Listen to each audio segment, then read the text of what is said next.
கணவனும் மனைவியும் ஒருவரை ஒருவர் சிறப்பிக்க, அவர்கள் எப்படி இருக்க வேணுமோ அப்படி இருக்கக்கூடியவர்களாக மாற்ற தேவன் கொடுத்திருக்கிற 3 ஆயுதங்கள், டூல்ஸ், கருவிகள் என்னங்கிறத பற்றி பேசி வருகிறோம். எபேசியர் 5ஆம் அதிகாரத்தில் இருக்கிறோம். ஒன்று சத்தியம். எனக்கு சொல்லி திருவசனத்தை கொண்டு கழுவி, எப்படி கழுவுறாரு? திருவசனத்தை கொண்டு கழுவி. அப்போ சத்தியம் ஒரு ஆயுதமாக பயன்படுத்தப்படுகிறது.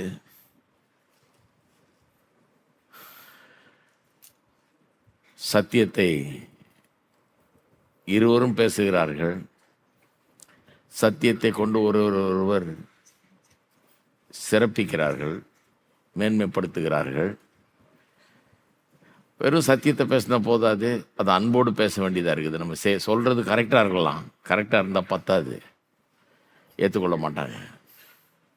நீங்கள் சொல்கிறது கரெக்டாக இருந்தால் ஏற்றுக்கொள்ளணும்னு நீங்கள் நினைக்கிறீங்க, ஆனால் ஏற்றுக்கொள்ள மாட்டாங்க.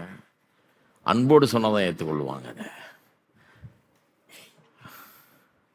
இல்லைன்னா அது ஒரு எதிராளி மாதிரி ஆயிடுவீங்க நீங்கள். அன்போடு சொல்ல வேணும். அப்போ சத்தியம் மட்டும் பத்தாது, அன்பு அவசியம். அப்போ அன்பு எப்படி மாற்றுறதுன்னு சொன்னேன். நம்ம எல்லாருமே ஒரு எக்ஸஸ் பேகேஜை, வேண்டாத சுமைகளை சுமந்து கொண்டு தான் வர்றோம் திருமணத்துக்குள்ளே.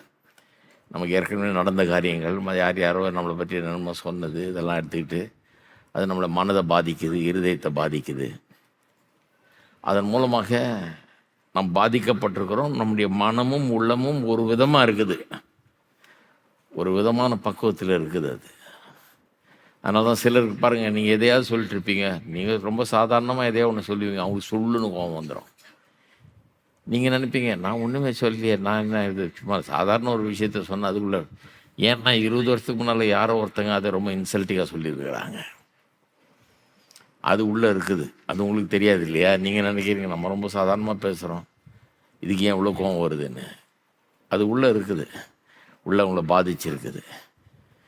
ஆனால் திருமணத்தில் என்ன விசேஷம்னா, கர்த்தர் உங்களுடைய வாழ்க்கை துணைக்கு எப்படிப்பட்ட ஒரு அதிகாரத்தை கொடுத்துருக்கிறாரு, எப்படிப்பட்ட ஒரு வல்லமையை கொடுத்துருக்காருன்னா, நீங்கள் ஏற்கனவே உங்கள் மைண்டு ப்ரோக்ராம் ஆகிருக்கு இல்லையா? உங்கள் இருதயம் ப்ரோக்ராம் ஆகிருக்குது. உங்களுடைய சுய மதிப்பு பாதிக்கப்பட்டிருக்கிறது. பல விதத்தில் நீங்கள் உள்ளத்தில் குழம்பி போயிருக்கிறீங்க.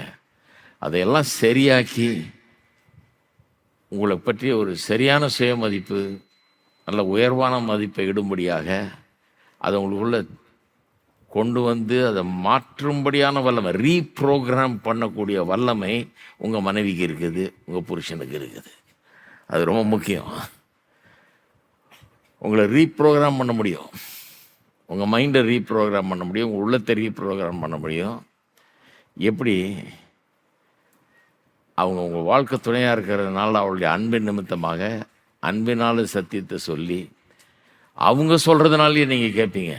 ஊரார் எத்தனை சொன்னாலும் அது பெருசாக தெரியாது உங்களுக்கு. மனைவியே சொல்லிட்டான்றதுனால, புருஷனே சொல்லிட்டான்றதுனால அது உங்களுக்கு ரொம்ப பெருசாக இருக்கும். அப்படி ஒரு ஸ்தானத்தில் கடவுள் உங்களை வைக்கிறார். அப்படிப்பட்ட ஒரு வல்லமை அந்த அன்பிலே இருக்கிறது. சரி, சத்தியமும் தேவை, அன்பும் தேவை. ஆனால் இந்த ரெண்டுத்தையும் ஒன்றா இணைக்கிறது தான் ரொம்ப கஷ்டம். பொதுவாக ஏதாவது ஒன்று தான் வேலை செய்யும், ரெண்டும் ஒன்றா வேலை செய்கிறது ரொம்ப கஷ்டமாக இருக்கிறது. எதையா ஒன்று தான் யூஸ் பண்ணுறோம், அடுத்ததை யூஸ் பண்ணுறது இல்லை. ரெண்டுத்தையும் ஒன்றா யூஸ் பண்ணுறது கிடையாது. ரெண்டுத்தையும் ஒன்றா எஃபெக்டிவாக திறமையாக யூஸ் பண்ணணும்னா அதுக்கு கிருபை தேவை. கிருபை இந்த உறவில் என்னத்தை கொண்டு வருது? What is the power of grace? கிருபையினுடைய அந்த வல்லமை, சக்தி என்ன? எப்படி சத்தியத்தையும் அன்பையும் ஒன்றா சேர்ந்து இணைந்து வேலை செய்ய வச்சு செய்ய வேண்டிய வேலையை வெற்றிகரமாக செய்ய கிருபை உதவுகிறது. எப்படி உதவுதுன்னா, திருமணத்தில் ஒரு விசேஷத்த வல்லமை இருக்குது. அது என்னன்னா, இயேசு கிறிஸ்து அவருடைய கிருபையினாலே நமக்கு என்னவெல்லாம் செய்திருக்கிறாருங்கிறதை நமக்கு விளங்க செய்யக்கூடியது தான் திருமணம். அவருடைய கிருபையை விளங்க பண்ணுகிறது திருமணம். It has a unique power to show us the grace of what God did for us in Jesus Christ. இயேசு கிறிஸ்துவின் மூலமாக தேவன் நமக்கு என்ன செய்திருக்கிறார் என்பதை நமக்கு காட்டக்கூடிய ஒரு விசேஷ அற்புதமான திறமை இந்த திருமணம்ங்கிற உறவுக்கு இருக்கிறது. அப்படி நமக்கு காட்டப்படும் போது, தேவனுடைய கிருபை நமக்கு என்னெல்லாம் செஞ்சுருக்குதுன்றதை காட்டும்போது 2 காரியங்களை நாம் செய்ய முடியுது. அது என்னென்னா, மன்னிக்க முடியுது, மனம் திரும்ப முடிகிறது. ஏன்னா கிருபை நமக்கு என்ன செஞ்சுருக்குதுன்னு காட்டுது.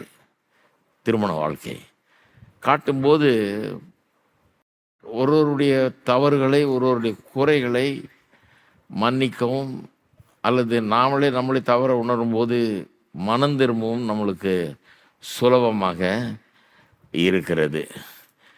அந்த 2 திறமையும் இருந்தால் தான் நம்ம அன்பையும் சத்தியத்தையும் ஒன்றாக சேர்ந்து பயன்படுத்த முடியும். முன்னால் ஜெம் டம்ளரை பற்றி சொன்னேன் இல்லையா?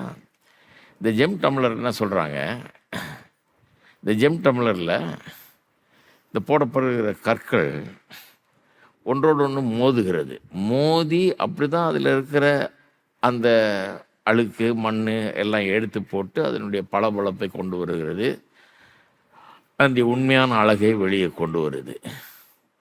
ஆனால் அதை அப்படி கொண்டு வரணும்னா அதுக்கு 3ஆவதாக ஒன்றை சேர்க்க வேண்டியது இருக்குதுன்றாங்க. Silicon carbide abrasive கிரிட்ன்றாங்க.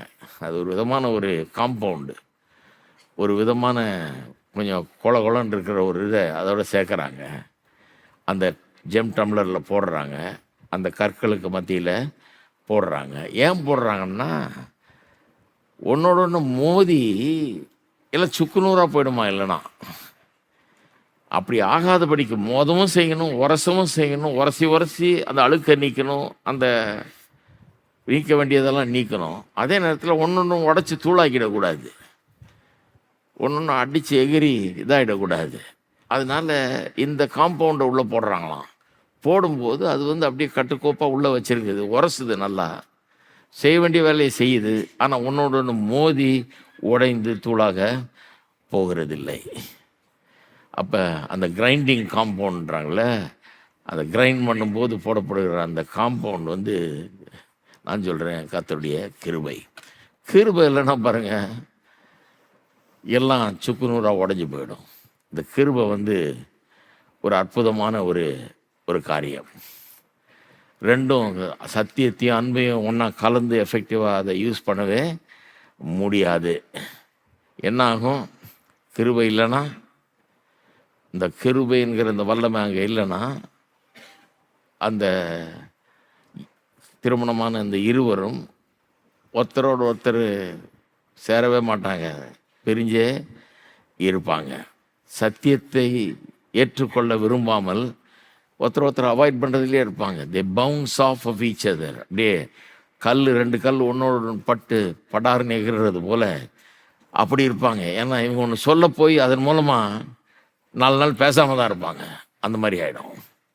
சொல்ல போனாலே பிரச்சனையாகும். ஏன்னா அந்த 2 கல் மோதி எகிருது, ஒன்றோட ஒன்று எகிருது பாருங்க, அந்த மாதிரி ஆயிடுது. ஆனால் அதில் கிருபை இருக்கும்போது அப்படி எகிறுறது இல்லை.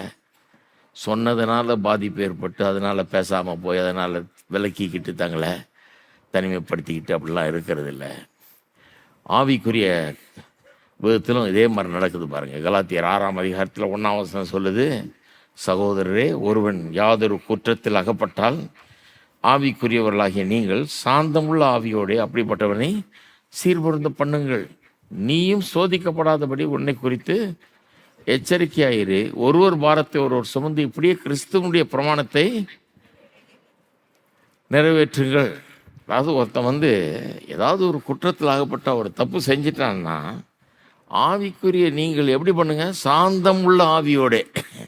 ஆவிக்குரிய நீங்கள் போய் அவனை கண்டித்து அவனை அப்படி சொல்லி இப்படி சொல்லி அவனை மிரட்டி பண்ணுங்கன்னு சொல்லலை. சாந்தம் உள்ள ஆவியோடே அப்படிப்பட்டவனை சீர்பொருந்த பண்ணுங்கள்.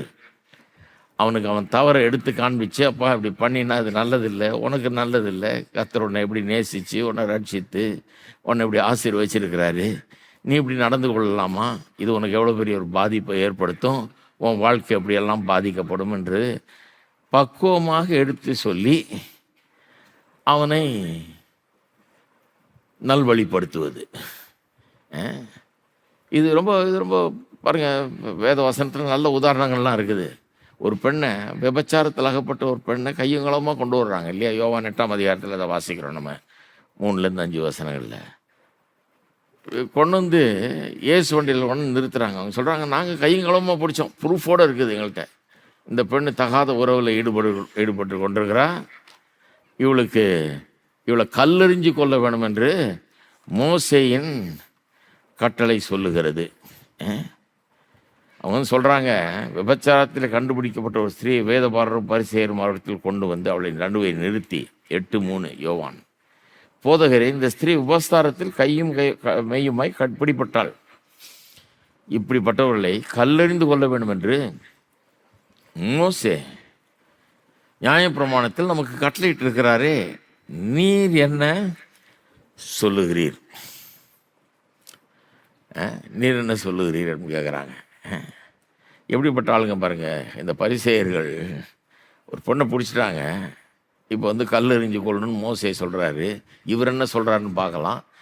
இவர் அதில் ஏதாவது எக்கத்தப்பாக சொல்லிட்டாருன்னா இவர் அதன் மூலமாக போட்டு இவருக்கு மேலே குறை கண்டுபிடிக்கலான்னு கொண்டு வர்றாங்க.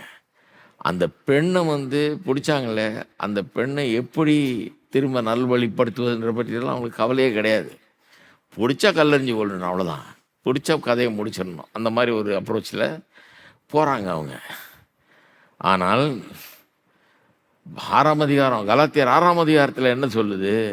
அவனை எப்படி நாம் அப்படிப்பட்டவனை சீர்பொருந்த பண்ணுகிறது, ஒருத்தர் தவறு செய்யும்போது அவர்களை எப்படி சீர்பொருந்த பண்ணுகிறது அப்படின்னு சொல்லும்போது கிளீனாக சொல்லி, சாந்தமுள்ள ஆவியோட. அந்த பரிசேயருக்கு அது இல்லை, சாந்தமுள்ள ஆவியும் இல்லை, அவளை சீர்பொருந்த பண்ணணும்னு நினைக்கிறது இல்லை. அவளுடைய வாழ்க்கையை பற்றி, அவளை எப்படி நல்வழிப்படுத்துறதுன்னு அவங்களுக்கு தெரியல. அவர்களுக்கு சொல்கிறதுக்கு அவங்கள்ட்ட ஒன்றுமே கிடையாது பாருங்க. அப்படிப்பட்ட ஆட்களை அவங்க ஏற்றுக்கொள்கிறதே கிடையாது. லூக்கா 15ஆம் அதிகாரத்தில் போனீங்கன்னா 3 ஓமைகளை சொல்கிறார் இயேசு. காணாமற் போன காசு, காணாமற் போன ஆடு, இந்த காணாமற் போன மகன், ப்ராடிகல் சன், கெட்ட குமாரன். இந்த 3 கதை வருது. அது எதுக்கு சொல்கிறாரு? இயேசு பிரசங்கம் பண்ணிகிட்டு இருக்கிறாரு, ஆட்கள் கூடி இருக்கிறாங்க. அதில் முன் வரிசையில் இருக்கிறவங்க யாருங்கன்னா வேசிகளும் யாரும் ஆயக்காரர்களும். 2 பேரும் ரொம்ப ஒஸ்ட் பீப்புளுக்கு. அதாவது ஊர்லேயே ரொம்ப மோசமான ஆட்கள் யாருன்னா வேசிகளும் ஆயக்காரர்களும். அவங்க 2 பேர் மேலே யாருக்கும் மரியாதையே கிடையாது. அவங்க பெரிய பாவிகள். அவங்கள வந்து பாவிகளாக தான் அவங்க நினச்சாங்க. அப்படி தான் அவங்கள ட்ரீட் பண்ணாங்க. அப்போ அவங்க முன்னால் இருக்கிறாங்க. அங்கே வசனத்தில் வாசிக்கிறோம், பின்னால் இவங்க நின்றுக்கிட்டு வேடிக்கை பார்த்துட்டு இருக்கிறாங்க. யார்? பரிசேயர். அங்கே நின்று வேடிக்கை பார்த்துட்டு. அப்படிப்பட்ட ஒரு கூட்டத்துக்கு தான் அவர் பேசுகிறாரு. நான் 15ஆம் அதிகாரத்தில் வாசிக்கிறேன் பாருங்கள், முதல் 2 வசனத்தை வாசிக்கிறேன். சகல ஆயக்காரரும் பாவிகளும் அவருடைய வசனங்களை கேட்கும்படி அவரிடத்தில் வந்து சேர்ந்தார்கள். வேற எந்த கூட்டத்துக்கு அவங்க போக முடியாது. பரிசேயர்கள் நடத்துகிற சர்வீஸ்க்கு அவங்க போக முடியாது, விரட்டி அடிச்சிருவாங்க.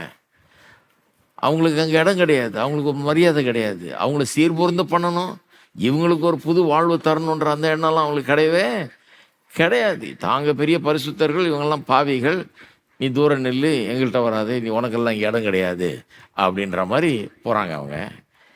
இங்கே இயேசு கூட்டம் நடத்துகிறாரு, அவர் பிரசங்கம் பண்ணிட்டுருக்கிறாரு. அவருடைய வசனங்களை கேட்கும்படி அவரிடத்தில் வந்து சேர்ந்தார்கள். அவருடைய வசனம் எப்படி இருந்திருக்குன்னு யோசித்து பாருங்க. அப்போ அவருடைய வசனம் இவங்களெல்லாம் ரிஜெக்ட் பண்ணுற வசனமாக இருக்குமா? அவருடைய வசனம் இவங்களெல்லாம் நீ பாவின்னு சொல்லி கண்டித்து வெளியே அனுப்புகிற வசனமாக இருக்குமா? பாவிகள்னு அவருக்கு தெரியும். இருந்தாலும் அவங்க வந்து அவருடைய வசனத்தை கேட்க விரும்புகிறார்கள். ஏன்னா அவருக்கு மேலே அவங்களுக்கு ஒரு நம்பிக்கை இருக்குது. இவர் நம்மளை நேசிக்கிறாரு, நம்ம நல்லா இருக்கணும்னு விரும்புகிறாரு. நம்ம கெட்டு போயிட்டோம், நம்ம பாவம் செஞ்சிட்டோம், அழிஞ்சு போயிட்டோம். இவர் வந்து ஒரு நல்வாழ்வு கொடுக்கும்படியா பேசுகிறாரு, நமக்கு ஒரு நல்ல எதிர்காலத்தை உருவாக்கும்படியா இவர் பேசுகிறாருன்னு நினச்சா தானே வருவாங்க. ஹலோ, அப்படி தானே வருவாங்க. அவங்களுக்கு அது கிடையாது பாருங்கள். அப்பொழுது பரிசேயரும் வேதபாரரும் முறுமுறுத்து, பார்த்தீங்களா, பாவிகள் வந்து உட்கார்ந்துருக்கிறாங்க மீட்டிங்கில், என்னோடனே இவங்க முறுமுறுக்கிறாங்க. இவர் பாவிகளை ஏற்றுக்கொண்டு அவர்களோட சாப்பிடுகிறார் என்றார்கள். அப்பதான் அவர்களுக்கு அவர் சொன்ன ஓமையாவது அப்படின்னு ஆரம்பிச்சு, காணாமல் போன காசு, காணாமல் போன ஆடு, கெட்ட குமாரன் 3 கதையும் சொல்றாரு. கெட்ட குமாரன் கதையில் 2 குமாரருடைய கதை அது. அந்த 2 குமாரில் ஒருத்தன் கெட்ட குமாரன், இன்னொருத்தன் வந்து ரொம்ப நல்ல குமாரன் மாதிரி தெரியுது. அவன் யாருன்னா அந்த பரிசேயன். அந்த பரிசேயர்களை தான் அங்கே சுட்டி காட்டுறாரு. அது அவனும் ஒரு கெட்ட குமாரன் தான்ற மாதிரி சொல்கிறாரு. அவன் ஒருவேளை இப்போ யோகியனா தன்னை காமிச்சு கொள்ளலாம், ஆனால் அவனுக்குள்ளே 1000 பிரச்சனை இருக்குது. அவனுக்குள்ள உண்மையான ஒரு அன்பு கிடையாது, ஒன்றும் கிடையாது. ஒரு உள்ளம் அப்படிப்பட்ட ஒரு நல்ல உள்ளமாக கிடையாது. அதையெல்லாம் அவர் சுட்டி காண்பிக்கிறார் பாருங்க. அப்போ அதுதான் கிருபை. இயேசுடைய பிரசங்கம் கிருபையினால் நிறைந்த பிரசங்கமாக இருக்கிறது. பிரசங்கம் கிருபையினால் இருந்துன்னா பாவிகள்லாம் உள்ளே வர ஆரம்பிச்சிருவாங்க. பாவிகள்லாம் வர ஆரம்பிச்சிருவாங்க.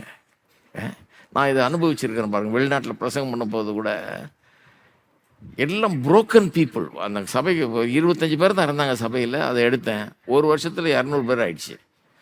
நீங்கள் வந்த ஆளுகளெல்லாம் பார்த்தீங்கன்னா வேறு எங்கேயும் போனாங்கன்னா இவங்களை மேலே இங்கேயும் பார்ப்பாங்க.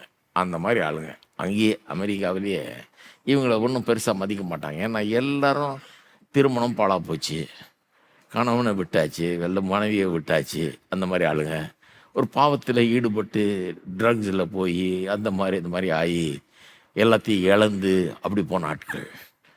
அவ்வளோ சர்ச் இருக்குது அங்கே, ஏராளமான சர்ச் இருக்குது. ஆனால் இங்கே வர்றாங்க, ஏராளமான சர்ச்சில் ஏராளமான பேர் போகிறாங்க. அவங்க நல்லா கோட்டு சூட்லாம் டையெல்லாம் போட்டுட்டு ஜம்முன்னு போகிறாங்க, வர்றாங்க. அவங்கெல்லாம் ரொம்ப காலமாக கிறிஸ்தவர்களாக இருக்கிறவங்க போகிறாங்க. ஆனால் இவர்களை அவங்க சரியாக ட்ரீட் பண்ண மாட்டாங்க. இங்கே வர்றாங்க பாருங்கள். நான் எத்தனை பேர், 100கணக்கான பேர் அப்படிப்பட்ட ஆட்கள் வந்து ரட்சிக்கப்பட்டு வாழ்க்கையை மாற்றப்பட்டு அவளுடைய வாழ்க்கையே பெரிய அளவில் மாறுகிறதை என் வாழ்நாளில் என் ஊழியத்தில் நான் பார்த்தேன். ஒரு காரியத்தை நான் கண்டுபிடிச்சேன். பிரசங்கம் பண்ணுறதா இருந்தால் அதில் கிருபை இருக்கணும். வெறும் சத்தியம் இருந்தால் போதாது. வெறும் பைபிளில் இப்படி சொல்லியிருக்கிறது கரெக்டாக சத்தியத்தை நான் சொன்னேனாக்கும் அப்படின்னா போதாது. அதை அன்போடு சொல்லணும். இந்த சத்தியத்தையும் அன்பையும் கலந்து அவர்களுக்கு வழங்க வேணும்னா, அதுக்கு சரியான விதத்தில் செய்யணும்னா, அதுக்கு நாம் தேவனுடைய கிருபையை அறிந்திருக்க வேண்டும். இப்போ நம்ம கிருபையை அனுபவிச்சிருந்தோம்னா, கிருபை என்னன்னு நமக்கு புரியும்னா, நமக்கு ஒன்று புரியுது. நானே ஒரு பெரிய பாவி, நான் தகுதி இல்லாதவன். என்னை கடவுள் எடுத்து என்னை மன்னித்து என்னை சரிப்படுத்தி என்னை ஆளாக்கி எனக்கு இப்படி ஒரு அறிவை கொடுத்து ஒரு ஊழியத்தை செய்கிறதுக்கு, 4 பேருக்கு பிரயோஜனமாக வாழுகிறதுக்கு எல்லாம் கொடுத்து வச்சிருக்கிறார் கர்த்தர். ஊரில் எவ்வளோ பேர் நல்ல ஆட்கள்லாம் இருக்கிறாங்க. அவங்கள தெரிந்து கொள்ள அவர் என்ன தெரிந்து கொண்டார். அதான் கிருபை. கடவுளுடைய கிருபை என்ன தெரிந்து கொண்டிருக்கிறதுன்னு யோசித்த உடனே மற்றவர்களை மன்னிக்கவும் காரியங்களை செய்கிறதும் ரொம்ப சுலபமாக ஆயிடுது. நம்ம மனம் திரும்புறதும் ஈஸியாக வருது, மன்னிக்கிறதும் சுலபமாக வருகிறது. ஏன்னா நமக்கு தெரியுது நானே பெரிய பாவி.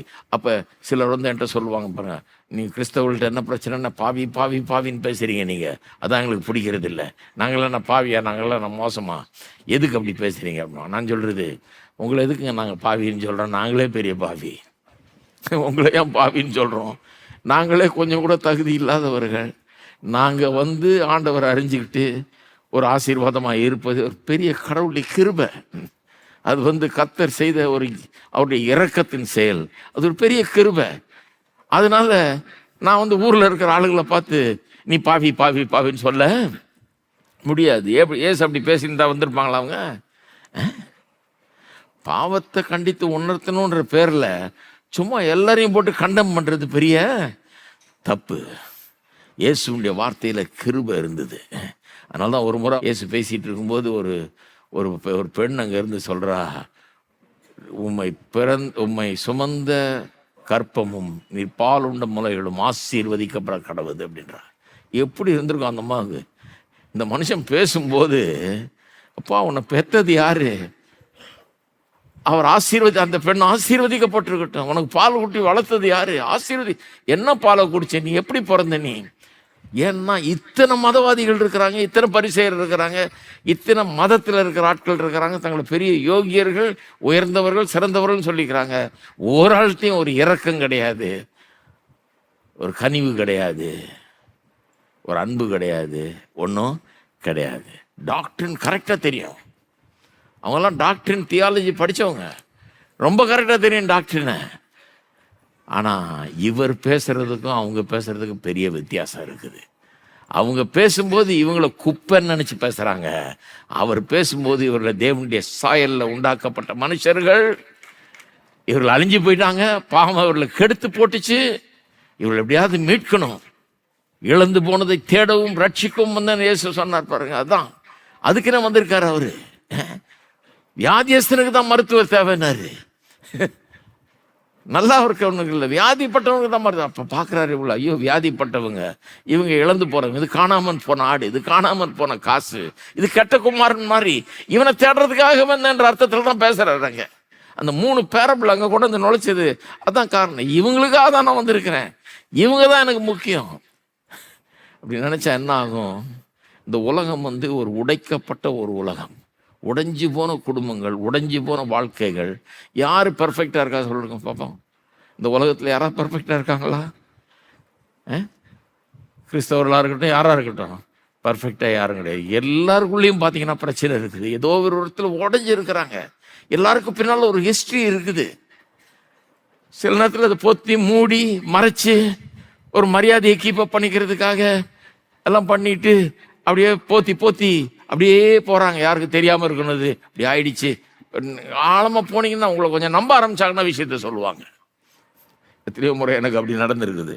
ஜனங்க வந்து சொல்லுவாங்க, எனக்கு ஆச்சரியமா, அப்படியா, அப்படிப்பட்ட சூழ்நிலையில் தான் வர்றீங்க நீங்கள் அப்படின்னு நான் ஆச்சரியமாக கேட்க, நான் நினைக்கவே இல்லை அப்படி அப்படி இருந்துருப்பாங்க அவங்கன்னு. ஆனால் அப்படிப்பட்ட ஒரு சூழ்நிலையிலேருந்து வர்றாங்க. அப்போ ஏன் நம்மகிட்ட அப்படி பேசுகிறாங்க, ஓப்பனாக திறந்து பேசுகிறாங்க அப்படின்னா, இவர்கிட்ட போனால் கிருபை கிடைக்கும். இவர் வந்து வெறும் சத்தியத்தை போட்டு தலையிலே அடிக்க போகிறதில்ல, நம்மளை வெறும் நான் அன்பு கூறுறேன்னு சொல்லி அனுப்பிச்சிட போகிறதில்ல. அதுவும் பிரச்சனையை தீக்காது. அவன் தப்பு செய்கிறவனை எல்லாம் ஓகே கடவுள்னு ஆசீர்வதிப்பாருன்னு நம்ம அனுப்பிச்சிட போகிறதில்லை. வெறும் அன்பு காட்டி சத்தியத்தையும் சொல்லணும், சத்தியத்தை அன்போடையும் சொல்லணும். இது ரெண்டையும் செய்யணும்னா உள்ள கிருபையை நல்லா புரிஞ்சு அனுபவித்தவர்களாக இருக்க வேணும், கிருபை பெற்றவர்களாக இருக்கணும். அப்போ தான் நம்ம கிருபையோடு அதை எடுத்து சொல்ல முடியும். என்கிட்ட அப்படிலாம் சிலர்லாம் வந்து பேசியிருக்காங்க. அவங்கள ஆழ்ந்த பாவ வாழ்க்கை எப்படி சீரழிந்து எப்படி கெட்டு போயிருந்தாங்க, எப்படி ஆண்டவர்கிட்ட வந்தாங்கன்னு சொல்லுவாங்க. வெளியே நான் சொல்கிறது இல்லைங்க, இதெல்லாம் சொன்னால் அப்புறம் நம்மளை தப்பாக இடம் போட்டுருவாங்க ஜனங்க. எப்படி நான் யோசிக்கிறாங்க பாருங்கள், தப்பாக இடம் போட்டுருவாங்க. சில நேரத்தில் மற்றவங்க வந்து சொல்லுவாங்க, உங்கள் சர்ச்சில் வந்து முன்னால் அவங்க தெரியுமா உங்களுக்கு, அவர் எங்கேருந்து வர்றாருன்னு யார் தெரியுமா உங்களுக்கு, அவங்க ஹிஸ்ட்ரி தெரியுமா? எவ்வளோ பேர் வர்றாங்க, யார் ஹிஸ்ட்ரி எனக்கு தெரிய வேணாம். எனக்கு ஹிஸ்ட்ரியில் இன்ட்ரெஸ்ட் இல்லை, அவங்க ஹிஸ்ட்ரியில் எனக்கு இன்ட்ரெஸ்ட் இல்லை, அவங்க மேலே எனக்கு இன்ட்ரெஸ்ட் இருக்குது. ஏன்னா அவங்க மேலே கர்த்தருக்கு இன்ட்ரெஸ்ட் இருக்குது. இவங்க யார், என்ன, எங்கேருந்து வந்தாங்க, எப்படி சீரழிஞ்சு போனாங்க, என்ன பாவம்லாம் செஞ்சாங்க, என்னெல்லாம் பண்ணாங்க, எல்லாம் சரித்திரம் பெருசாக இவங்க தெரிஞ்சு. இவங்களுக்கு அதே வேலை தானே, சிலருக்கு அதே வேலை. ஊரில் எவன் என்ன செஞ்சான், யார் யாரை எழுதிட்டு ஓடனா, என்ன ஆச்சு, இந்த குடும்பத்தில் என்ன ஆச்சு, அந்த குடும்பத்தில் என்ன ஆச்சு, அது தெரியுமா உங்களுக்கு? எனக்கு எதுவும் தெரியும், இந்த கதையெல்லாம் பேசாதீங்க, வேணாம், இந்த கதையெல்லாம் பேசாது. எப்படி பாழாக போயிருந்தாலும், எவ்வளோ அழிஞ்சு போயிருந்தாலும், எவ்வளோ சீரழிஞ்சு போயிருந்தாலும், எவ்வளோ பேட் ஹிஸ்ட்ரி உங்கள் பின்னால் இருந்தாலும் கர்த்தர் உங்களை நேசிக்கிறார்.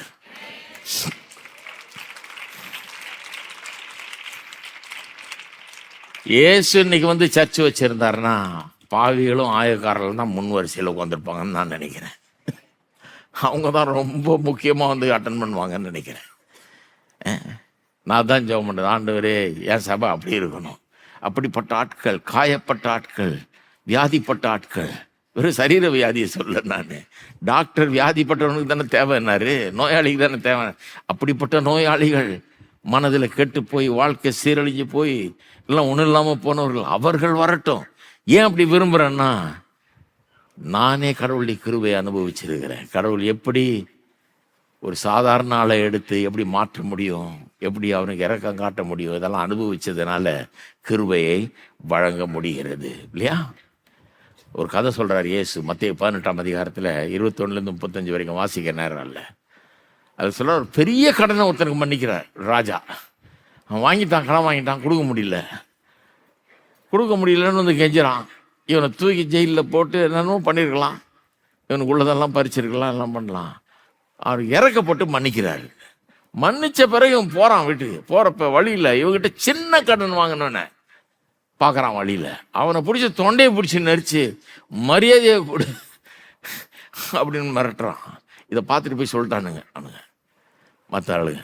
இப்போ மன்னிச்சு அனுப்பிச்சிட, அவன் எவ்வளோ கொழுப்பெடுத்துருக்கு பாருங்க. அவன் போய் ரொம்ப சின்ன ஒரு கடனை இவனுக்கு கொடுக்க வேண்டியவனை போட்டு அந்த இம்சை பண்ணுறான் இவன் அப்படின்னு சொல்கிறாங்க. இது ஏன்னா அந்த கிருபையை பெற்றிருக்கிறான், அந்த கிருபையை பாராட்ட தெரியல அவனுக்கு. அந்த கிருபையை அவன் உணரலை. எவ்வளோ பெரிய ஒரு தயவு, ஒரு கிருபை இரக்கத்தை அவன் பெற்றிருக்கிறான். அந்த கிருபை இரக்கத்தை அவன் மற்றவனுக்கு காட்டக்கூடியவனாக இருக்க வேண்டும். ஏன்னா இவன் அனுபவிச்சிருக்கிறான், அவன் காட்டாமல் போயிட்டான் இல்லையா? அப்போ நாம் கர்த்தருடைய கிருபையை பற்றி நிறைய தியானிக்கிறோம். நாம் எங்கே இருந்தோம், எப்படி இருந்தோம், நம்மளை பெரிய யோகியராக பெரியதாக யோசிச்சுட்டு இருக்கக்கூடாது. எவ்வளவு நம்ம பெரிய பாவிகள், எவ்வளவு குறைவுபட்டவர்கள். கடவுள் நம்மளை தேடி வந்து நம்ம பாவத்தெல்லாம் மன்னிச்சு நம்மளை சுத்திகரித்து கழுவி சுத்தமாக்கி ஒரு நல்ல வாழ்க்கையை கொடுத்து நம்மளை ஆசீர்வச்சு இன்னைக்கு வச்சிருக்கிறாரு. எவ்வளவு பெரிய கர்த்தருடைய தயவு இது அப்படின்றதையே பார்க்குறோம். இன்னொருத்தரை பற்றி மோசமாக பேசுறதுக்கு முன்னாடி யோசிக்கிறோம், இப்படி பேசலாமா? இல்லைங்க அது உண்மை தானே, உண்மையாக அதோட பேச வேண்டியது இல்லையா? அசிங்கமாச்சு, அது எதுக்கு அதை பேசுவானே? அப்போ உங்கள் பழைய கதையெல்லாம் எடுத்து யாராவது பேசினா இப்படி போய் ஒத்துக்குவீங்களா நீங்கள்? பேச வேண்டிய அவசியம் கிடையாது. அப்போ எப்போ பேச மாட்டோம்னா, நாம் கர்த்தர் நமக்கு செய்த காட்டின அந்த கிருபையை குறித்து எண்ணி பார்த்ததை தியானிக்கும் போது மற்றவர்களை பற்றி ரொம்ப மோசமாக பேசுறதுக்கு வாய் வராது. ஏன்னா வாயை திறக்கும்போது நம்ம உள்ளம் சொல்லும், நீ அதுக்கு மேலே மோசம், நீ அதை பற்றி பேசுகிற, உன் விஷயத்தை பேசினா அசிங்கமாக இருக்கும், வாயை மூடுன்னு நம்ம உள்ளமே நமக்கு சொல்லும் இல்லையா? அப்போ கிருபை எவ்வளோ முக்கியம் பாருங்க. அதனால தான் கிருபையை நிறைய போதிக்க வேண்டியது இருக்குது. கிருபையை நிறைய போதிக்க வேண்டியது இருக்குது. ஏன்னா நிறைய பேருக்கு கிருபை கிடையாது.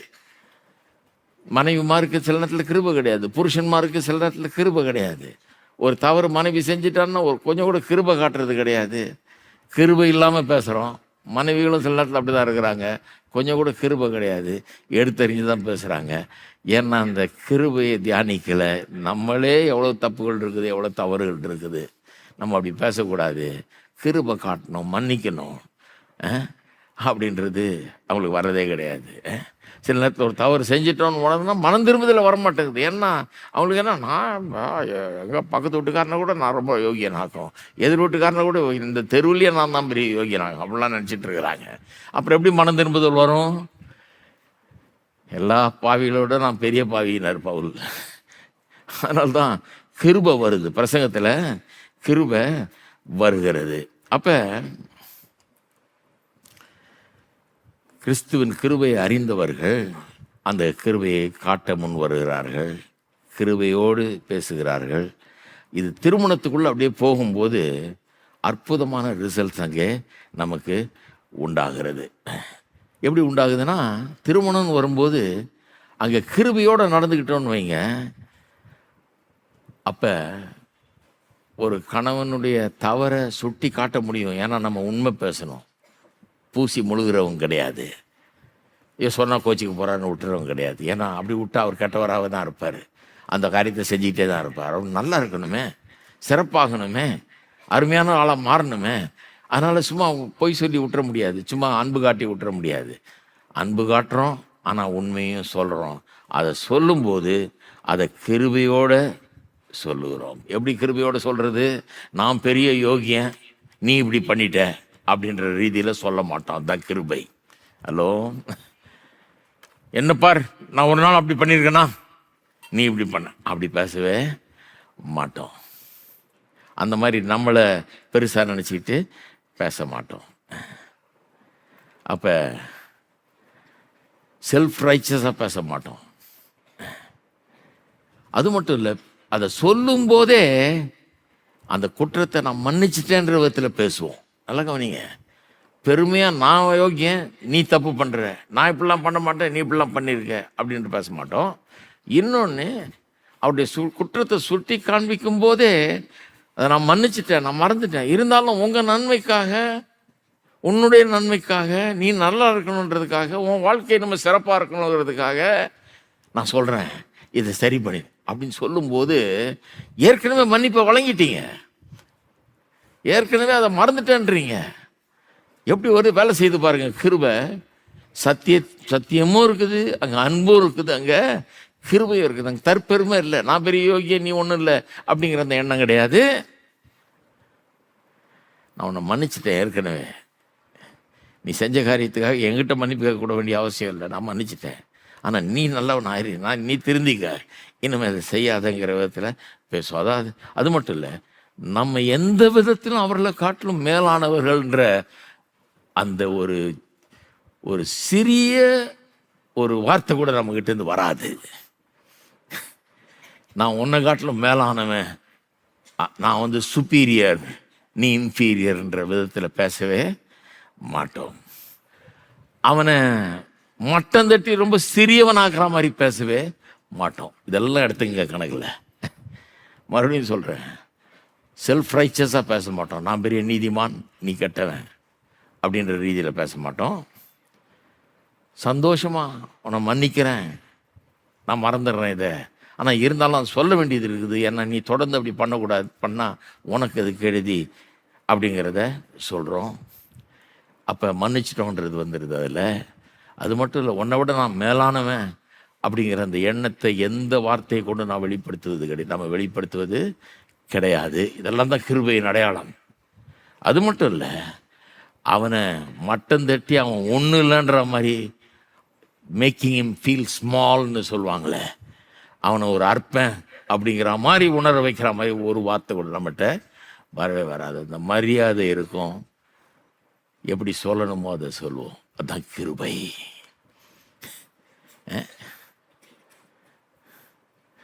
அதனால தான் வேதம் சொல்லுது, வார்த்தைகள் எப்படி இருக்கணும், கிருபையினால் சாரமேற்றப்பட்டிருக்கணும். சாரமேற்றப்பட்டிருக்கணும். வார்த்தைகள்லேயே கிருபை வரணும், வார்த்தையே கிருபையை வெளிப்படுத்தணும், அப்படி பேசணும். எப்படி வேத வசனம் போதிக்குது பாருங்க. என்ன கர்த்தர் அதுதான் நமக்கு பண்ணுறாரு. எபேசியர் 5ஆம் அதிகாரத்துக்கு போனீங்கன்னா என்ன அருமையாக சொல்லியிருக்கு பாருங்க. 25ஆம் வசனத்தில், புருஷர்களே உங்கள் மனைவியில் அன்பு கூறுங்கள், அப்படியே கிறிஸ்துவும் சபையில் அன்பு கூர்ந்து தாமதை திருவசனத்தை கொண்டு தண்ணீர் முழுக்கினால் சுத்திகரித்து பரிசுத்தமாக்குறதுக்கும், கரைதரை முதலானவர்கள் ஒன்றுமில்லாமல் பரிசுத்தம் பிழையற்றும் மகிமையுள்ள சபையாக அதை தமக்கு முன் நிறுத்திக் கொள்வதற்கும் தம்மை தாமே அதற்காக ஒப்பு கொடுத்தார். எப்படி அன்பை வெளிப்படுத்துகிறார் பாருங்க.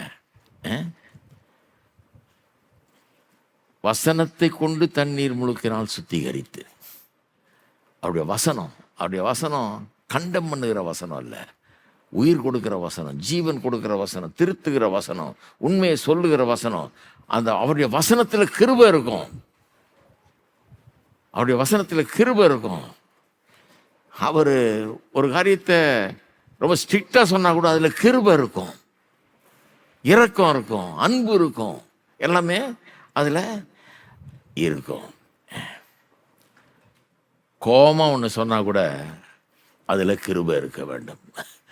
கோபப்படுறது எல்லாமே தப்புன்னு சொல்ல முடியாது. சில காரியங்கள் கோபம் வருது நமக்கு, நியாயமான கோபம். சிலர் நினைக்கிறாங்க கோபமே வரக்கூடாது.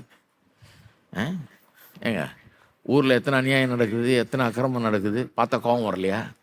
நீங்கள் தெருவில் போகிறீங்க, ஒரு ஏழை மனுஷனை, ஒன்றும் அறியாத மனுஷனை, எந்த தப்பு செய்ய மனுஷனை 4 பேர் சேர்ந்துட்டு அடித்து எட்டி உதைக்கிறான்னு வைங்க, உங்களுக்கு கோபம் வராதா?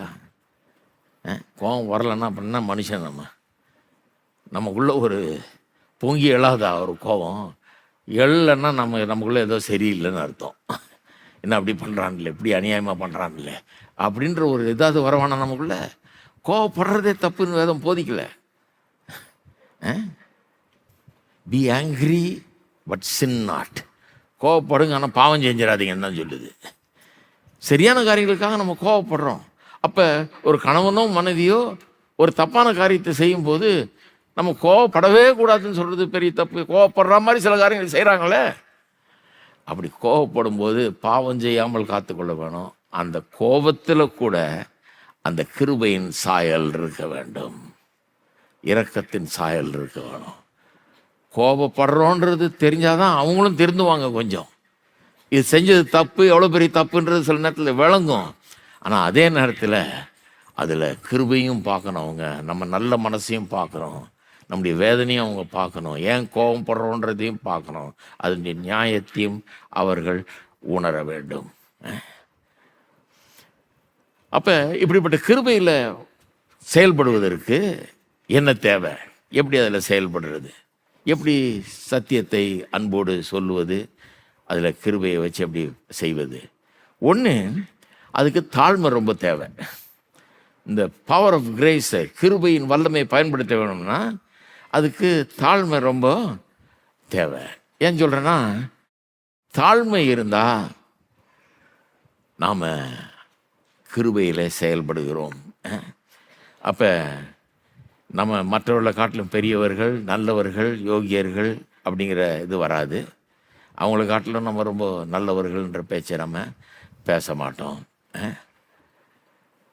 ஒருத்தர் செய்த குறைய சொல்லுவோம், ஆனால் அவர்கள் கேட்கக்கூடிய விதத்தில், ஏற்றுக்கொள்ளக்கூடிய விதத்தில் அதை சொல்லுவோம். அவங்க கேட்கும்போதே அவர்களுக்கே கரெக்டு, சொல்கிறது கரெக்டு தான் அப்படின்ற ஒரு நிலைக்கு வரக்கூடிய அளவுக்கு நாம் சொல்லுவோம். அது இல்லைன்னா, தாழ்மை இல்லைன்னா நீங்கள் ரொம்ப கடினமானவர்களாக இருப்பீர்கள்.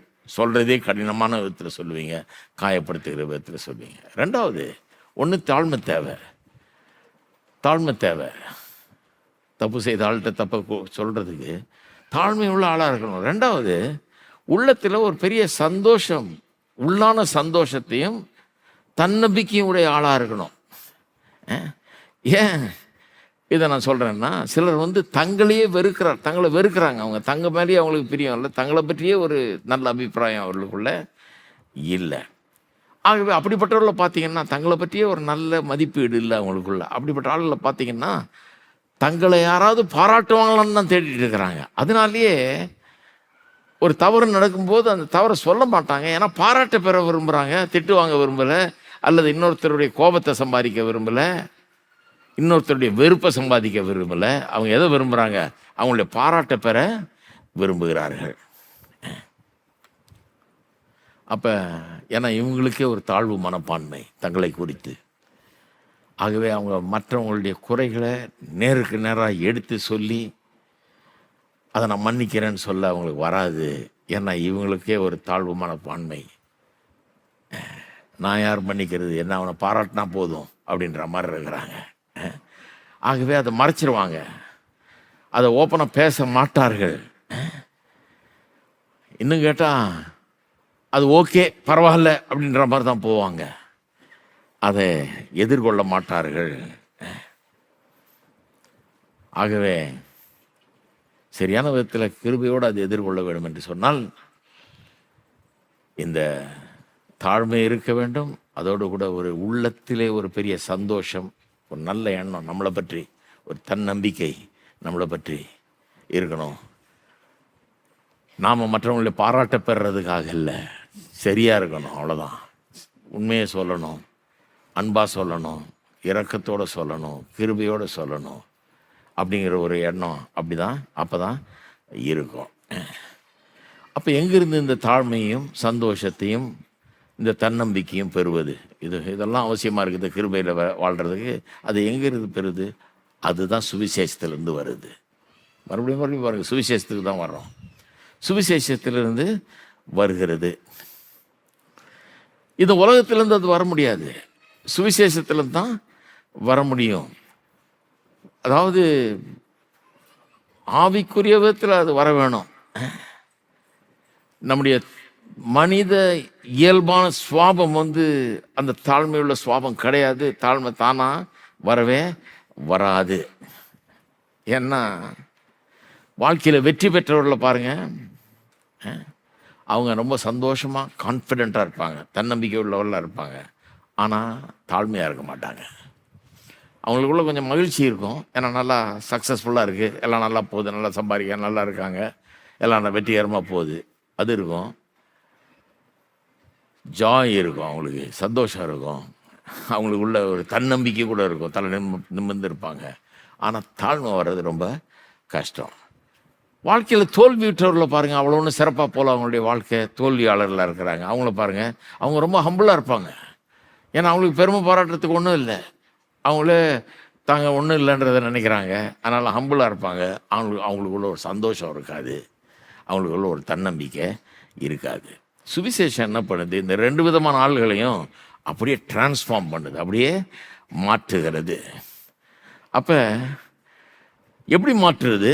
நல்ல கவனிங்க. கிறிஸ்தவத்தில் எப்படி அந்த உபதேசம் போகுது, எப்படி மாற்றுது? வெற்றிகரமாக வாழ்கிறவனையும் மாற்றுது, தோல்வியில் இருக்கிறவனையும் மாற்றுது. வெற்றிகரமாக வாழ்கிறவன் அவன்கிட்ட தாழ்மை இல்லை, சந்தோஷம் இருக்குது, தன்னம்பிக்கை இருக்குது, ஆனால் பெருமை இருக்குது, தாழ்மை இல்லை. இவங்கிட்ட தோல்வி விட்டுறவன்கிட்ட என்ன இருக்குது? தாழ்மை இருக்குது, ஆனால் சந்தோஷமும் தன்னம்பிக்கையும் இல்லை. 2 பேரையும் எடுத்து சுவிசேஷம் என்ன பண்ணுது? நீ வெற்றி பெற்றியோ பெறலையோ அதை வச்சு உன்னுடைய சுயமரியாதையும் உன்னுடைய சுய மதிப்பீடு இருக்கக்கூடாது.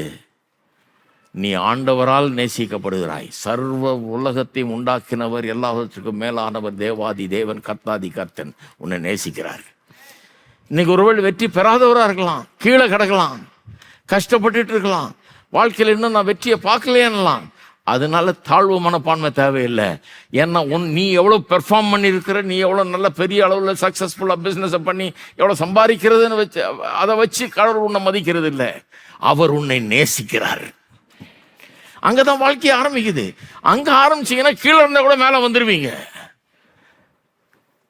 இந்த தேவன் நீங்கள் பண்ண பெர்ஃபார்மன்ஸை வச்சு, நீங்கள் எவ்வளோ வெற்றிகரமாக உங்கள் தொழிலை பண்ணீங்க, எவ்வளோ இந்த மாதம் சம்பாரிச்சிங்கன்றதை வச்சு உங்களை நேசிக்கலை, உங்களை நேசிக்கிறார் அவர். நீங்கள் யாராக இருந்தாருன்னா, நீங்கள் கீழே கிடந்தா கூட, பரம ஏழையாக இருந்தால் கூட, ஒன்றுமே இல்லாதவர்களாக இருந்தால் கூட உங்களை நேசிக்கிறாரு. நீங்கள் நல்லா இருக்கிறத பார்க்கறது இல்லை, உங்களை காட்டிலும் அவர் இன்னும் கருத்தாக இருக்கிறார், விரும்புகிறார். அதை அவர் ரெடியாக இருக்கிறாரு. உங்களை தலை தூக்க பண்ணுறதுக்கு, தலையை நிமித்துறதுக்கு அவர் ரெடியாக இருக்கிறாரு. உங்களை தூக்கி எடுத்துறதுக்கு அவர் ரெடியாக இருக்கிறார். பாருங்க, கடவுள் என்ன நேசிப்பாராங்க? நான் ஒன்றும் பெருசாக ஒன்றும் பண்ணிடலையே, உங்கள் பெர்ஃபார்மன்ஸை வச்சு நேசிக்கலையே அவர்? நீங்கள் எவ்வளோ நல்லா பண்ணீங்க, இந்த வருஷம் எவ்வளோ சம்பாரிச்சிங்கிறத வச்சு நேசிக்கலையே அவர்?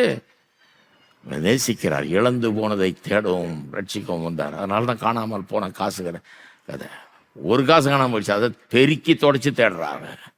ஒரு ஆடு காணாமல் போச்சு, 99 விட்டு அந்த ஒரு ஆடு பின்னால் போகிறாரு. எப்பேற்பட்ட கர்த்தர் பாருங்க. நீங்கள் நினைக்கிறீங்க நான் தகுதியே இல்லை, நான் கீழே கிடக்கிறேன், நான் ஏழை, எனக்கு ஒன்றும் இல்லைன்னு நினச்சிங்கன்னா, நான் சொல்கிறேன், உங்களை தேடியே கர்த்தர் வந்து இருக்கிறாரு. உங்களுக்காகவே அவர் வந்தார். உங்களை மாதிரி ஆளை பிடிச்சி கொண்டு வந்து உயர்த்தும் போது தான் அவருக்கு மகிமை உண்டாகிறது. ஒருத்தர் வந்து என்கிட்ட சொன்னார், நான் ஊழியம் ஆரம்பிச்சு இதெல்லாம் பிரசங்கம் பண்ணிட்டு போன்னு சொன்னார். பாஸ்டர், தர தட்டிடுச்சு. தர அப்படின்னா சல்லி காசு இல்லை, எல்லாம் போச்சு, மானம் மரியாதை எல்லாம் போச்சு, எல்லாத்தையும் இழந்துட்டேன், தர தட்டிடுச்சு அப்படின்னாரு. நான் சொன்னேன், சரி ஒரு விதத்தில் சந்தோஷப்படலாம் அப்படின்னா. அது எப்படிங்கன்னாரு, ஏன்னா தர தட்டிட்டதுனால இனிமேல் கீழே போகிறதுக்கு முடியாது, இதை காட்டிலும் கீழே போக முடியாது, இனிமேல் நீங்கள் மேலே தான் வரணும். அதில் எங்கே ஆரம்பிக்கிறது? அப்போ எதில் ஆரம்பிக்கிறது? எதில் ஆரம்பிக்கிறதுனா, கர்த்தர் என்னை தேடி வந்திருக்கிறாரு, என்னை ரட்சிக்கிறவர் அவர், என்னை விடுவிக்கிறவர் அவர், என்னை நேசிக்கிறாரு, என் நிலைமையை பார்க்கிறாரு, என்னை தேடி வந்திருக்கிறாரு, என்னை நேசிக்கிறார், என்னை அன்பு கூறுறாரு. நான் யாருன்றதுனால என்ன அன்பு கூறுறது இல்லை, எனக்கு எவ்வளோ இருக்குதுன்றதுனால என்ன அன்பு கூறல. எனக்கு ஒன்றும் இல்லைன்னு அவருக்கு தெரியும். இருந்தாலும் நீங்கள் இந்த கோயிலில் வந்து சொன்ன அவர்கிட்ட, நீங்கள் இந்த கோயிலில் வந்து உட்காந்துருக்கீங்க எதுக்கு தெரியுமா? கர்த்தர் உங்களை தேடி வந்து கழுத்தை பிடிச்சி உள்ள கொண்டாந்துருக்காரு உங்களைங்க.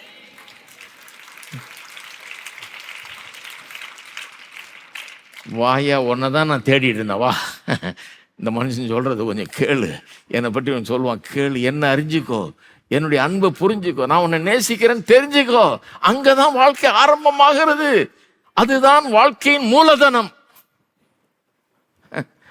அதான் கேபிட்டலுங்க. காசு பணம் இல்லை கேபிட்டல். எது கேபிட்டல்? கர்த்தர் என்னை நேசிக்கிறார், என்னை தேடி வந்திருக்கிறார், என்னை அன்பு கூறுகிறார். அங்கே ஆரம்பிங்க. நான் சொல்கிறேன், அதுக்கப்புறம் என்ன நடக்குதுன்னு பாருங்க. அப்போ வாழ்க்கையில் தோல்வியுற்றவன கிருபை என்ன சொல்லுது? நீ தோல்வி விட்டுருக்கலாம், நான் கர்த்தர் உன்னை நேசிக்கிறார். உன்னுடைய பெர்ஃபார்மன்ஸ்னால இல்லை, நீ எவ்வளோ நல்லா பண்ணியிருக்க பிஸ்னஸ், நீ எவ்வளோ நல்லா வெற்றி பெற்றிருக்கன்றதுனால உன்னை நேசிக்கல. உலகம் அப்படி தான் நேசிக்கும், கர்த்தர் அப்படி இல்லை. உன்னை ரொம்ப நேசிக்கிறார் கர்த்தர் அப்படின்னுது. அப்போ அவன் தலை தூக்குறான். யாரு? தோல்வியில் கிடக்கிறவன், தாழ்வு மனப்பான்மை உள்ளவன், அவன் தலை நிமிடுறான். எனக்கு கிருபை. அவனுக்கு தன்னம்பிக்கை உண்டாகுது, அவனுக்கு ஒரு சந்தோஷம் உண்டாகுது. கையில் ஒரு சல்லி காசு இல்லை, இருந்தாலும் சந்தோஷம் உள்ள வந்துருச்சு, தன்னம்பிக்கையும் வந்துருச்சு. கர்த்தர் என்ன நேசிக்கிறாருன்னு அப்புறம் எதுக்கு நான் தலை குனிஞ்சு கிடக்கணும்? எதுக்கு நான் வெக்கப்படணும்? கர்த்தர் என்ன நேசிக்கிறாருன்னு நான் எதுக்கு பயப்படணும்? நான் சந்தோஷப்பட போகிறேன் அப்படிங்கிற ஒரு இது வந்துடுது. அதே நேரத்தில் அவனுக்கு பெருமைப்படுறதுக்கும் ஒன்றும் இல்லை. ஒரு ஆரோக்கியமான பெருமை வேணா இருக்கலாம், கடவுளே என்ன நேசிக்கிறாருன்னு. அவனை பார்த்தீங்கன்னா ரொம்ப தாழ்மையுள்ளவனா இருப்பான். ஏன்னா என்ன போய் கர்த்தர் நேசிச்சிருக்கிறாரு, இப்படி தாழ்ந்து கிடந்தவனை கர்த்தர் நேசிச்சிருக்கிறாரு அப்படிங்கிறதுல அவன் மற்றவர்களை பார்க்கும்போது ரொம்ப தாழ்மையோடு அவர்கள் சேவை செய்வான். பணக்காரனையும் கர்த்தர் தொடுறாரு, பெரிய ஆளையும் தொடுறாரு, வெற்றி பெற்றவனையும் தொடுறாரு கர்த்தர். அவன் தாழ்மை வரமாட்டேன் அவனுக்கு. அவன் நினச்சிட்டு இருக்கான், நான் ரொம்ப சந்தோஷமாக இருக்கிறேன், எனக்கு தன்னம்பிக்கை இருக்குது அப்படின்னு அவன் நினச்சிட்டு இருக்கிறான். ஆனால் கர்த்தர் அவனுடைய வாழ்க்கையிலையும் வர்றாரு, அவனுக்கு காண்பிக்கிறாரு, அப்பா நீ எப்படி இருக்கிறன்றதுனால அல்ல, உனக்கு உலகத்தில் எல்லாம் இருக்கலாம், உலகம் முழுவதையும் நீ இதை ஆதாயப்படுத்தி கொண்டாலும் உன் ஆத்துமாவை நஷ்டப்படுத்தினால் உனக்கு லாபம் என்ன? உன் கதி இப்படி இருக்குது. நீ பெரிய ஆளாக இருக்கலாம், பெரிய வெற்றியெல்லாம் பெற்றிருக்கலாம், ஆண் தலை நிமிர்ந்து பெரிய பெருமையோடு வந்துட்டு இருக்கலாம். ஜாக்கிரதை, நீ அழிவை நோக்கி போயிட்டு இருக்கிற, உன்னை ரட்சிக்கிறதுக்காக வந்திருக்கிற, உன் மேலே இறக்கம் காட்டுறேன் நான், உன் மேலே கிருபை காட்டுறேன் நான் அப்படின்னு அவனையும் வின் பண்ணுறாரு. அப்போ அவனுடைய பெருமை நீங்குது பாருங்க, பெருமை நீங்குது. அவனுக்கு இப்போ வர்ற சந்தோஷமும் தன்னம்பிக்கையும் தான் எவ்வளோ பெரியவன்றதுல இல்லை, தன்னை கடவுள் எப்படி ரட்சித்து விட்டார், எப்படி வந்து அவனை தொட்டுட்டார்ன்றதுல அவனுக்கு ஒரு பெரிய அந்த ஒரு சந்தோஷமும் சமாதானமும் அவனை ஆட்கொள்ளுகிறது. மகிழ்ச்சியோடு இருக்கிறான், தன்னம்பிக்கையை பெறுகிறான், அவனுடைய பெருமை நீங்குகிறது, தாழ்மை உண்டாகிறது. ஏன்னா இந்த அவல நிலையில் இருந்த என்ன கடவுள் ரட்சித்துட்டாரேங்கிற ஒரு எண்ணம் உண்டாகிறது. சுவிசேஷம் அப்படிப்பட்டது பாருங்க. அது என்ன சொல்லுது? நீ இவ்வளவு பொல்லாத பாவியாக இருந்திருக்கிற, ஆனால் இயேசு உனக்காக மரிக்கும்படியாக வந்திருக்கிறார், உன்னை ரட்சிக்கும்படியாக அவர் வந்திருக்கிறார். அவர் ஏன் மரிக்கணும்? ஏன் தேவகுமாரன் இந்த உலகத்தில் மரிக்கணும்? பாருங்க, சிலுவை மரணத்தை பற்றி பேசும்போது ஜனங்க கேட்குற கேள்வி அது, எதுக்குங்க அவர் சாகணும் அப்படின்னா, அவங்களுக்கு அதை சொல்லும்போது அவங்களுக்கு பகீர் இருந்தது. ஏன் சாகணும்னா, நம்ம எல்லாரும் பாவிகள், நாம் எல்லாரும் காணாமல் போனவர்களை போல இருக்கிறோம், தேவனற்றவர்களாக இருக்கிறோம், பாவத்தின் பிடியில் இருக்கிறோம், பிசாசின் பிடியில் இருக்கிறோம். நம்ம மீட்கிறதுக்காக வர வேண்டியதாகிடுச்சு. அவர் ரத்தம் சிந்தி நமக்காக பலிகடாவாகி நம்ம மீட்க வேண்டியதாகி போச்சு அப்படின்னு சொல்கிறோம். இதுதான் சுவிசேஷம். இது தன்னை உயர்ந்தவன் வெற்றி பெற்றவன் நினைக்கிறவனை கூட தாழ்மை அவனுக்கு உண்டாக்குகிறது. ஐயோ நான் பாவியா, எனக்காக அவர் வந்தாரா அப்படிங்கிறது உண்டாகிறது. ஒரு ஏழை மனுஷனை கூட சுவிசேஷம் என்ன சொல்லுது? கர்த்தர் உன்னை ஒரு பெரிய விலையேற பெற்றவனாக எண்ணுகிறார், உன்னை நேசிக்கிறார்.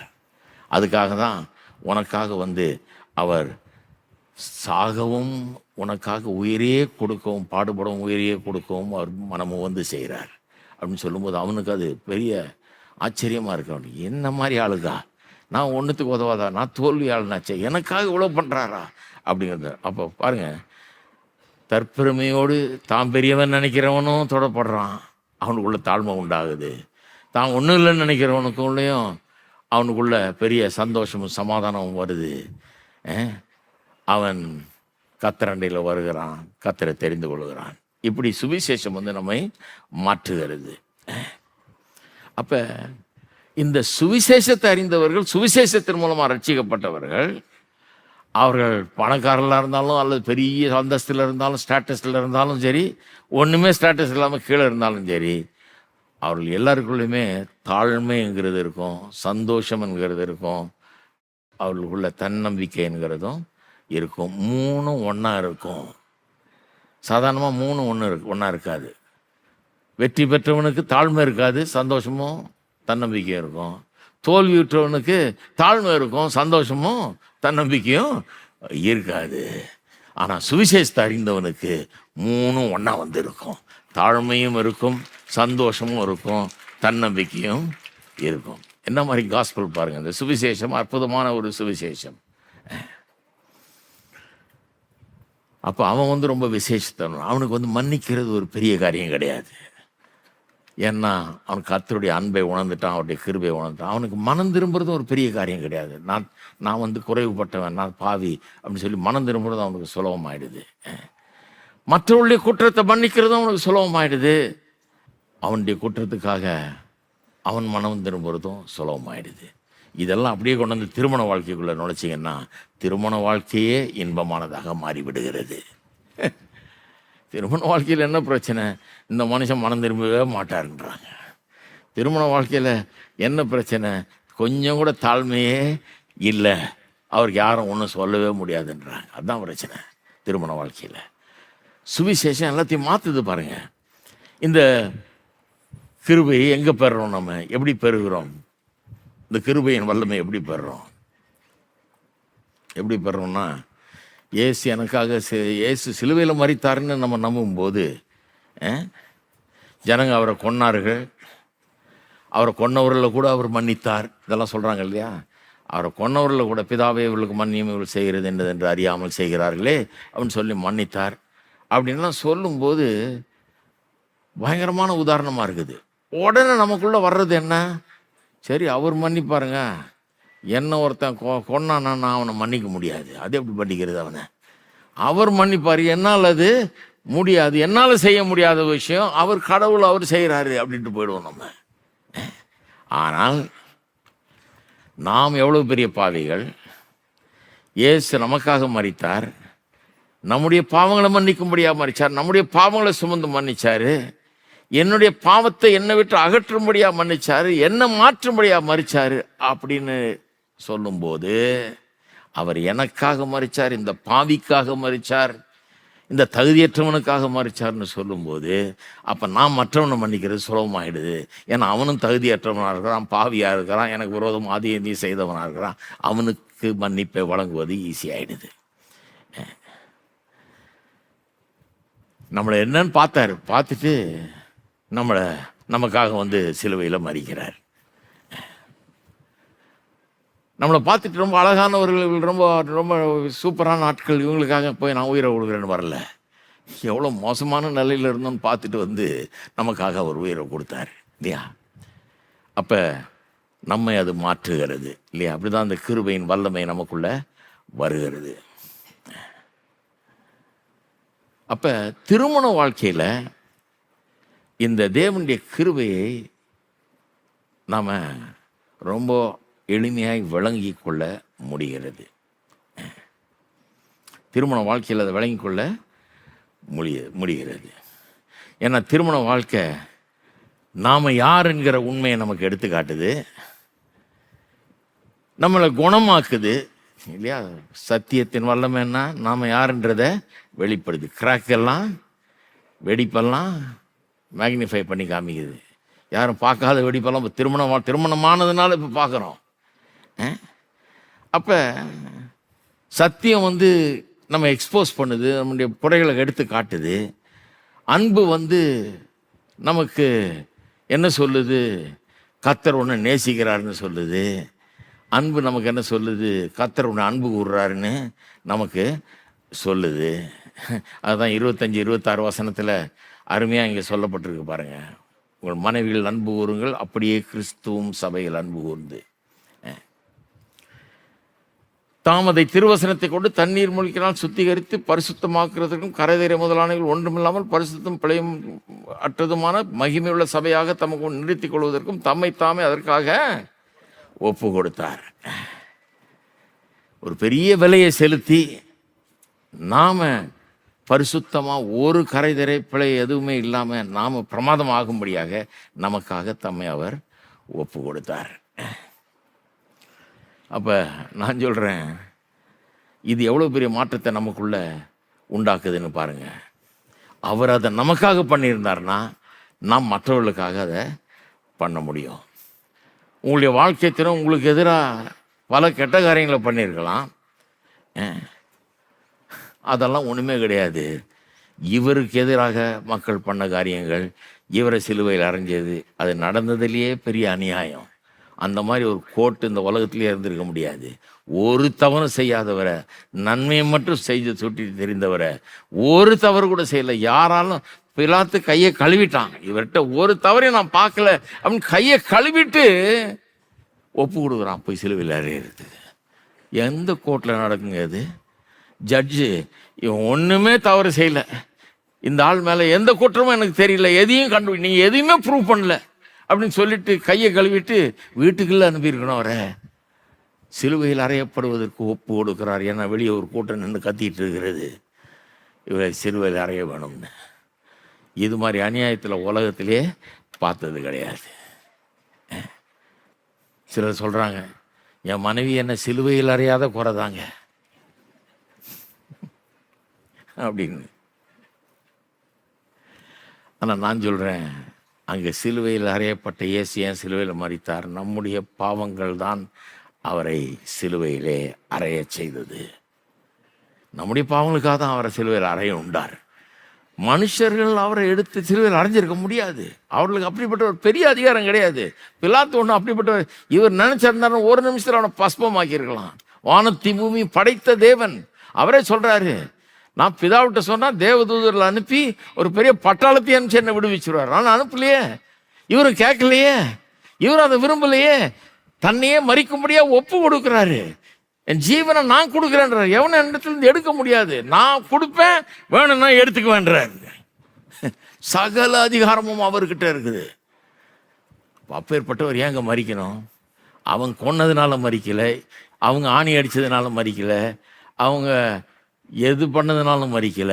நம்முடைய பாவங்களுக்காக பலியாக வேணும் என்று சொல்லி அவர் மரித்தார். அவ்வளவுதான். அது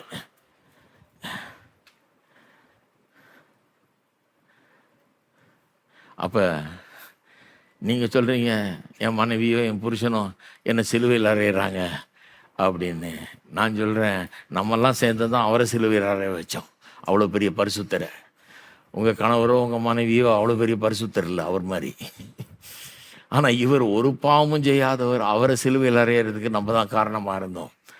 அப்பேற்பட்டவர்களுக்காக அவர் மரித்தார், நம்ம மன்னித்தார்னா நாம் ஒரு மன்னிப்பது ஒன்றும் பெரிய காரியமே கிடையாது.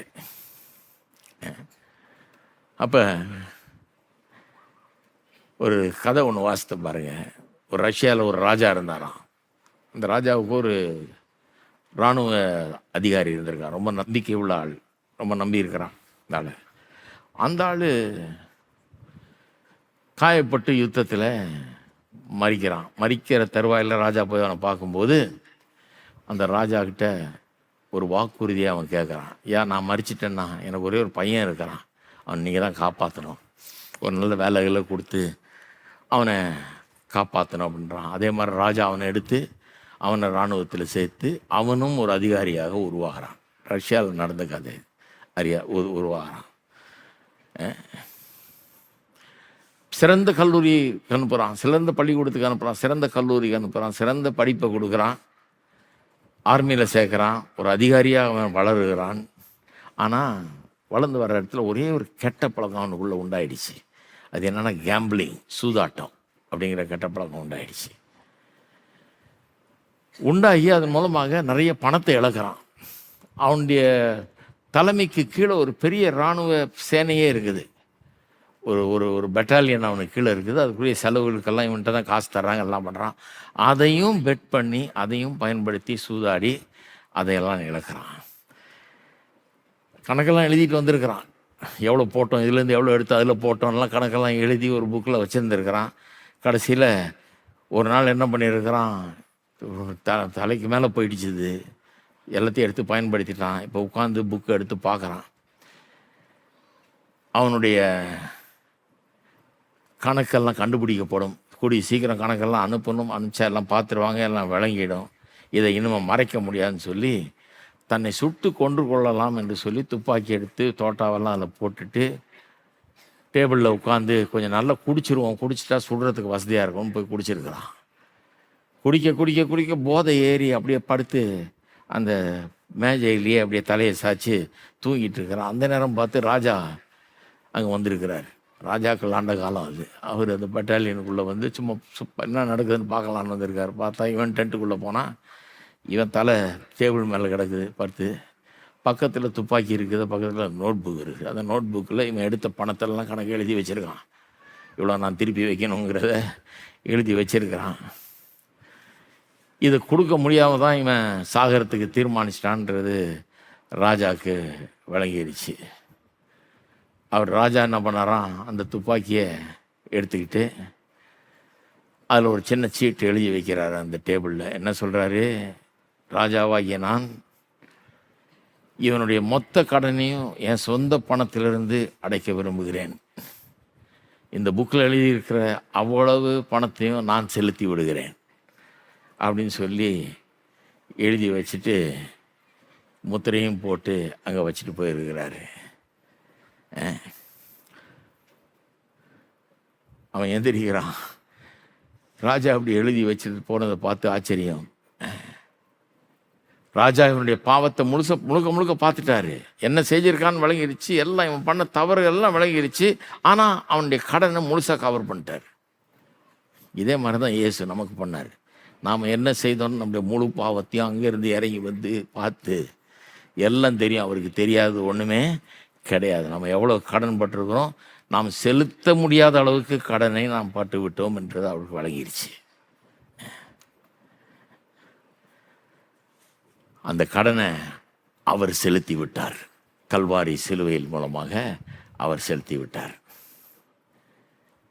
நம்முடைய பாவத்தை பார்த்தும் அதை அறிந்து கொண்டும் அதை மன்னிக்கிறதுக்காக வேண்டிய எல்லாத்தையும் செஞ்சிட்டார். அதனால தான் நான் சொல்கிறேன், நாம் எவரையும் மன்னிக்கலாம். திருமண வாழ்க்கையில் நம்முடைய வாழ்க்கை துணையை கூட மன்னிக்கிறது கஷ்டம் இல்லை. ஏன்னா அவர் நம்முடைய பாவங்கள் எல்லாத்தையும் மன்னியிருக்கிறார். எல்லாத்தையும் தெரிஞ்சிருக்குது அவருக்கு. நம்ம வெளியே காட்டாத எல்லா காரியம் கூட அவருக்கு தெரியும். அதெல்லாம் மன்னித்து நம்ம இன்னைக்கு ஆசீர்வச்சிருக்கிறாரு. அப்போ நாம் நம்முடைய வாழ்க்கை துணையை மன்னிப்பது ஒரு பிரச்சனையே இருக்காது இல்லையா? அப்போ எப்பேற்பட்ட ஒரு காரியத்தை வேதம் போதிக்கிறது என்பதை யோசிச்சு பாருங்க.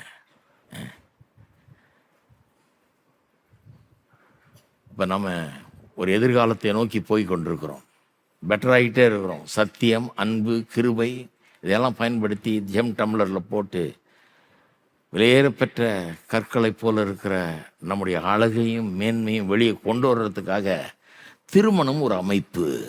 இந்த திருமணத்தின் மூலமாக நம்ம பரிசுத்தப்படுத்துகிறார், கரை திரையெல்லாம் நீக்கிறார், நல்லா ஆக்கிறாரு, கொண்டு போயிட்டு இருக்கிறாரு.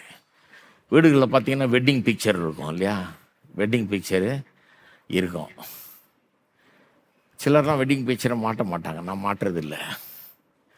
ஏன்னா அதில் பார்த்தா ரொம்ப இளமையாக இருக்கிறேன், முடியெல்லாம் கருப்பாக இருக்குது, வேறு மாதிரி இருக்கிறேன்.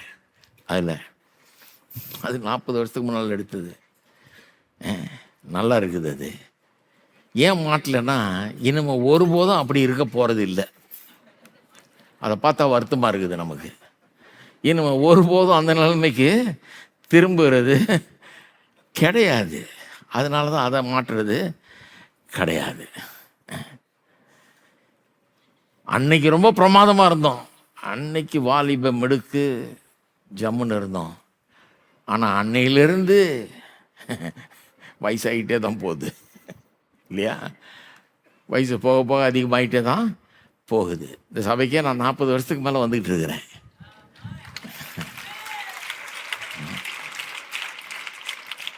நானும் ரொம்ப இளம் வாலிபனாக இருந்தேன்.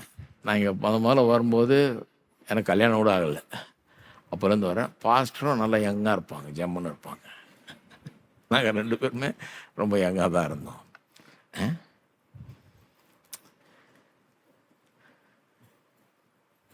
அது யோசித்து பார்த்தா நமக்கே தான் இருக்குது. நான் அப்படி இருந்தோம், இப்படி இப்போ கொஞ்சம் வயசாகி இப்படியே இருக்கோமே அப்படின்னு. அதனால தான் நிறைய பேர் மாற்றுறதில்லைன்னு நினைக்கிறேன். ஆனால் நம்முடைய முடிவு இது இல்லை. நம்முடைய முடிவு என்ன? மகிமை.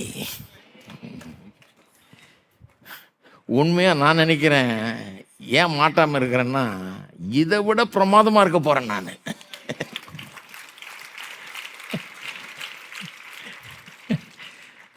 இப்போ ஒருவேளை கொஞ்சம் வயசாகிட்டு போகிற மாதிரியே இருக்கலாம்.